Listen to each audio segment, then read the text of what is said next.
Hi, welcome to the Rambling Chronic PK Show. Let me get the camera set up here quickly. This week I want to do a video podcast, an interesting subject that I wanted to talk about because my wife and I were laying in bed the other night, and she's a big Dr. Oz fan. She records it every day. So Dr. Oz was on, and she looked and said, "Look, I want to watch this. I was doing something or whatever." And so I said, "Fine, okay." So she turned it on. It was near and dear to our heart because my wife has MS. Of course, I have chronic pain. If you're familiar with the podcast at all, you know where my pain is. I have nerve damage. But nonetheless, Montel Williams was on there, and he has an extreme case of MS. He's a big advocate for chronic pain sufferers, and he's a big advocate for people to get better and more medication, including medical marijuana. Many states are very anti-medical marijuana, and Tennessee is not a big advocate. I'm not certain if there are possibilities of getting it under certain conditions, but they're not a big advocate of it here. So he absolutely admits that he does it. He says that he does it.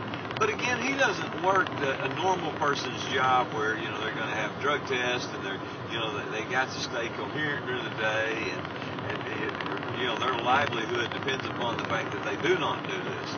So he has some options that the normal person doesn't have. So I even though I respect the fact that he does that, and I even tend to agree with a lot of his ideas in that area, it's not something that is easily done, and I can't just go make that decision for myself, or my family can't make that decision. It's just something we cannot do.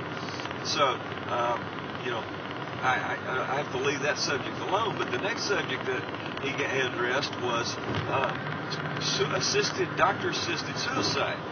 And that question became, if you got into such a condition where you're either going to be a vegetable or your productivity, your ability to have a productive life goes down to nothing, would you and do you want to have assisted suicide?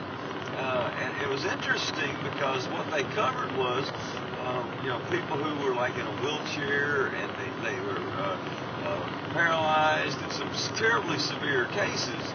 But sometimes you're just in so much pain, you may not have those limitations, but you just can't handle the level of pain that you're in. And the doctors will not give you medications that are over the top strong. They have legalities that they have to protect themselves, and unfortunately, so many people have abused these medications that they're very cautious in giving out those strong medications. And you've got to understand that's their livelihood. So if you take all that into account, I think the doctors, if you're in that much pain, absolutely should give you more and stronger medications. That's just me. I think that they should get a little more liberal in that area, because if you're in pain, you're in pain, and what you do with it, unfortunately, I'd rather make it legal and deal with the people who abuse it than to keep it illegal and have more criminal activity in your neighborhood. And that's just how I feel about it. So, that's me. But if you're going to commit suicide, if you're at the point where you can't take it anymore, and you're never going to get any better, and you're not going to get it, and even the doctors will admit you're not going to get any better, or there is a very, very, very slim chance that you're going to get better, I believe that you need the option to do that. And the doctor has a responsibility to help you do that if that becomes a situation where you're never going to get any better. Now, have I ever thought about it? Absolutely. I mean, I got very, very close to doing it a year and a half ago when I believed that there was no hope.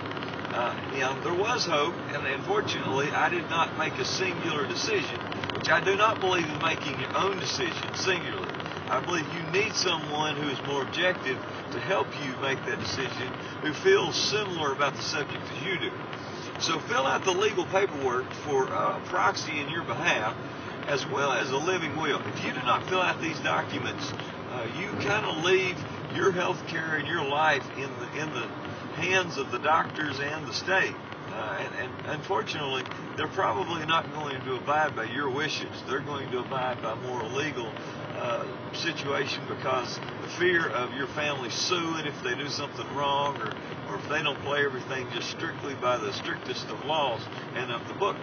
So you need to take these actions to allow your family members or your proxy to help you do these things. Please do that, because I believe you should have the option. I believe if you want to commit suicide and you cannot get better and you're not going to get better and you're just going to live this long, drawn-out, horrible medical maze of existence for the rest of your life, possibly prolonging it 10, 15, 20 years of just total misery, I believe you need that option. That's the opinion of the Rambling Chronic PK Show. I hope that you'll check out the podcast. I thank you for joining me today. Take care.